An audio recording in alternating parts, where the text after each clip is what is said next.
রাজশাহী বিশ্ববিদ্যালয়ের deans complex. পূর্ব ঘোষণা অনুযায়ী রোববার সকালে সেখানে 3 দিনের কার্যালয়ে প্রথমে তালা দেন একদল শিক্ষার্থী, পরে তালা দেয়া হয় আরও 3 দিনের কার্যালয়ে। আন্দোলনকারীদের দাবি, এই 6 দিন আওয়ামী ফ্যাসিস্টের মদদপুষ্ট, তাদের পদত্যাগ চান তারা।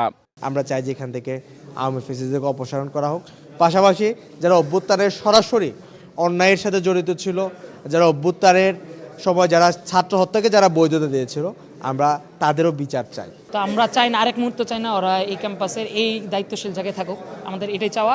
এবং আমরা বিশ্ববিদ্যালয় প্রশাসনকে নানানভাবে জানিয়েছি আগেও, ওনারা কোনো হস্তক্ষেপ কর্ণপাত করে নাই, তাই আজকে আমরা বাধ্য হয়ে তালা দিতে বাধ্য হয়েছি। এইটা না হওয়া পর্যন্ত আমরা এখান থেকে যাচ্ছি না এবং ডিনদের পদত্যাগ নিশ্চিত করার পর আজকে আমরা এখান থেকে যাব।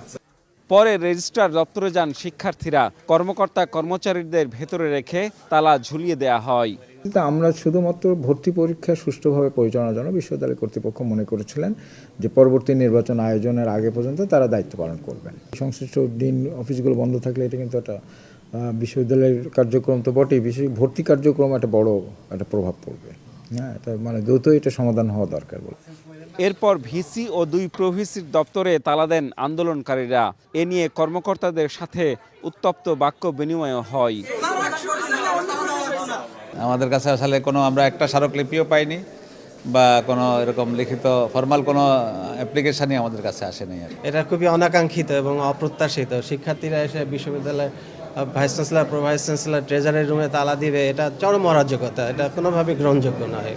2023 সালের 17 ডিসেম্বর সরাসরি ভোটের মাধ্যমে 2 বছর মেয়াদে 12টি অনুষদের ডিন নির্বাচন করা হয়। এর মধ্যে 6 জন আওয়ামীপন্থী হিসেবে পরিচিত। এরই মধ্যে তাদের 2 বছর মেয়াদ পূর্ণ হয়েছে। Ziaul Gani Selim, Star News, Rajshahi.